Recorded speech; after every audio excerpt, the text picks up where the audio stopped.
Hello మామ, నేను మీ beach అబ్బాయి. మామ ఇవాళైతే ఎటు వెళ్తుందని చూస్తున్నారా? పర్ణశాల టూర్ అయితే వస్తున్నా మామ. నేను ఫ్రెండ్ గాడైతే వాడినైతే ఇంటికి తీసుకొచ్చా కదా, వాడినైతే పర్ణశాల అయితే తీసుకెళ్తున్నా ఇవాళైతే.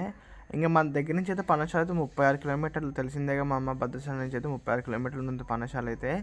మామ మీరైతే పర్ణశాల వెళ్ళేటప్పుడు అయితే మధ్యలో దుమ్ముగూడెం, చిన్న అరుణాచలం అని 2 ఊర్లు ఉంటాయి మామ. వాటిని కూడా వెళ్ళి చూడండి మామ, చాలా బాగుంటాయి. ఫస్ట్ అయితే నేనైతే డైరెక్ట్ పర్ణశాల అయితే వెళ్తున్నా మామ. వచ్చేటప్పుడు అయితే వాటిని కూడా చూపిస్తున్నాయి అయితే. మనమైతే పర్ణశాల ఎంట్రన్స్లో అయితే టికెట్ అయితే ఉంటుంది మామ, 10 రూపీస్ బైక్ అయితే. ఇంకా అది తీసుకొని మనం అయితే బయలుదేరిపోయాం మామ పర్ణశాల లోపలికి అయితే. చూసుకోవచ్చు, మనం పర్ణశాల ఎంట్రన్స్ దగ్గరికి అయితే వచ్చాం, అంటే ఆ గుడి దగ్గరికి అయితే వచ్చాం. మనకైతే ఆ వాతావరణం తెలుస్తుంది. మొత్తం ఇక్కడ కన్స్ట్రక్షన్లో ఉంది ఇక్కడైతే. అవన్నీ మామ మనైతే వచ్చేసాం మామ పర్ణశాల గుడి దగ్గరికి అయితే. ఇవన్నీ మామ ఇదే ఎంట్రన్స్ అయితే ఇట్లా ఉంటుంది. మొత్తం 2 వైపులు అయితే కొట్లు అయితే ఉంటాయి పర్ణశాల అటు ఇటు రోడ్డుకి అయితే. చాలా బాగుంటుంది మామ, ఏదో మంచి జాతరకు వచ్చినట్టే ఉంటుంది ఇక్కడ ఎంట్రన్స్ అయితే. ఎందుకంటే మొత్తం కొట్లే ఉంటాయి. అవతల కొంచెం దిగితే గోదావరి ఉంటుంది మామ, చాలా లోతు ఎక్కువ ఉంటుంది ఇక్కడైతే. ఎందుకంటే ముందు దుమ్ముగూడెం బ్యాక్ వాటర్ అయితే స్టాక్ అయ్యి ఉంటాయి కాబట్టి గోదావరికి లోతు ఉంటుంది. మ్యాక్సిమం అయితే అక్కడైతే స్నానాలు అయితే అవాయిడ్ చేయండి మామ, ఎందుకంటే మీరైతే లోతులో మళ్ళీ వెళ్తే ఇబ్బంది. ఇదే మామ మన పర్ణశాల రాములవారి గుడి అయితే. ఇంకా ఆ గుడి దర్శనం చేసుకొని బయటికి రాగానే మంచి గోదావరి వ్యూ అయితే కనిపించింది మామ. మీకైతే ఫోన్లో అయితే ఎలా కనిపిస్తుంది నాకైతే తెలియదు, కానీ బయట అయితే చాలా బాగుంటుంది. ఏదైతే గుడి గోపురం మామ పర్ణశాల అయితే. ఇక్కడైతే మనకైతే తోలు బొమ్మలు, వుడ్తో చేసిన బొమ్మలు అయితే ఉన్నాయి. చూడండి మామ, చాలా బాగున్నాయి అక్కడికైతే. మామ పర్ణశాల అయితే మొబైల్ అయితే ఎలా లేదు మామ గుడిలో కాను. అక్కడ మన సీతమ్మ వారు, రాముల వారు వనవాసం చేసిన ప్రదేశంలో అయితే లేదు.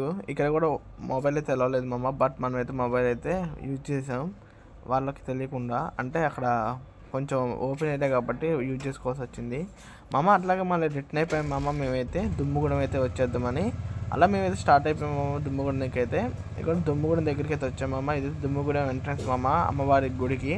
ఇలా లోనకి రాగానే ఇది ఒక 5 కిలోమీటర్స్ అయితే, 5 or 2 కిలోమీటర్స్ అయితే ఉంటుంది మామ లోనకైతే. మీరైతే లోనకైతే వెళ్ళొచ్చు. వెళ్ళిన తర్వాత కొంచెం దూరం వెళ్ళిన తర్వాత 2 రూట్లు అయితే వస్తాయి మామ. దాంట్లో లెఫ్ట్కి వెళ్తే మనమైతే అమ్మవారి గుడికి అయితే డైరెక్ట్ వెళ్ళొచ్చు. ఇంకా అలా రాగానే మామ మనకైతే చూసుకోవచ్చు అమ్మవారి గుడి అయితే ఇలా ఉంటుంది.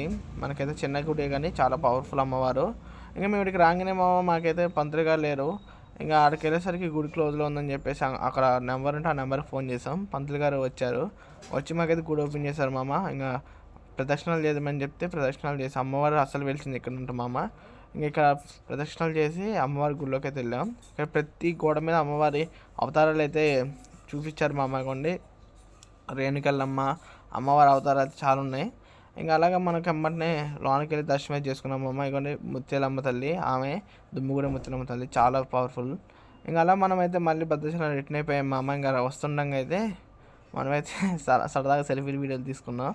ఇంకా అమ్మనే మనమైతే మళ్ళీ చిన్న అరుణాచలం అని పిలువబడే ద్వాదశి జ్యోతిర్లింగం గుడికి అయితే వచ్చాము అమ్మ. ఇదైతే భద్రాచలం నుంచి 10 కిలోమీటర్స్. మేమైతే ఫస్ట్ దీనికే వెళ్ళాలి, బట్ పర్ణశాల అయితే వెళ్ళిపోయాం మమ్మ. మీరు చూసుకోవచ్చు ఇక్కడైతే చాలా శివలింగాలు ఉంటాయి. అంటే మన భారతదేశంలో ఉన్న చాలా అన్ని శివలింగాలను అయితే ఇక్కడ చూపిస్తారు. ఇక్కడ ప్రతి శివలింగానికి ఒక్కొక్క పేరు ఉంటుంది. ఒక దగ్గర ఇంద్రలింగం, అగ్నిలింగం, వాయులింగం, చాలా అలాంటి చాలా పేర్లు అయితే ఉన్నాయి. ఇక్కడ ఒక్కొక్క లింగానికి ఒక్కొక్క పేరు. మీరైతే తప్పకుండా చూడాల్సిన గుడి మామ ఇదైతే. మీరైతే ఎన్ని లింగాలు ఉన్నాయో అన్ని పేర్లు ఉంటాయి మామ. మనమైతే ఇక్కడ మోక్ష ద్వారం నుంచి లోనకి వెళ్ళి బయటికి రావాలి మామ.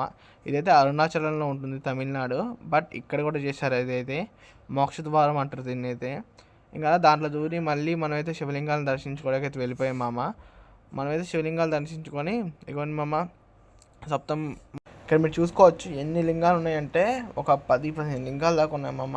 ఒక్కొక్క లింగానికి ఒక్కొక్క పేరు అని చెప్పే కదా.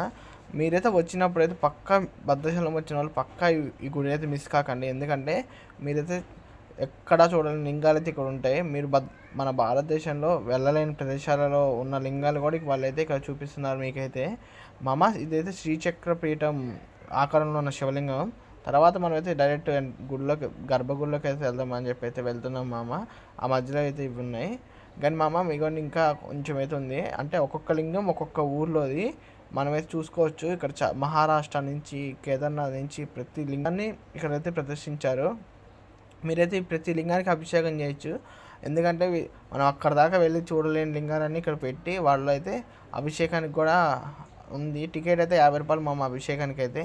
మేమైతే వెళ్ళలేదు, కానీ పక్కా చేసుకోండి మామ. వచ్చిన వాళ్ళైతే మీరైతే తప్పకుండా వెళ్ళండి ఈ గుడికి అయితే. స్ఫటికలింగం మామ, అంటే పటిక బెల్లం రంగులో ఉంటుంది స్ఫటికలింగం.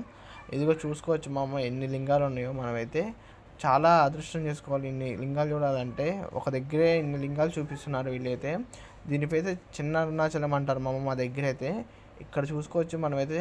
అంటే లోన గర్భగుడిలో దేవుడు కూడా చూసుకోవచ్చు ఎంత బాగున్నాడో. సర్పం ఉంటుంది, ఆదిశేష సర్పం ఆయన మధ్య మీద. ఇక్కడైతే నవగ్రహాల లింగాలు మామ 9 ఉంటాయి, ఒక్కొక్క కలర్ ఒక్కొక్కటి. ఇక్కడైతే 20 అడుగుల కుమారస్వామి విగ్రహం కూడా ఉంటుంది మామ. ఓకే బాయ్ మామ. లైక్ అండ్ సబ్స్క్రైబ్ మామ. వీడియో నచ్చితే కామెంట్ చేయండి మామ. బాయ్.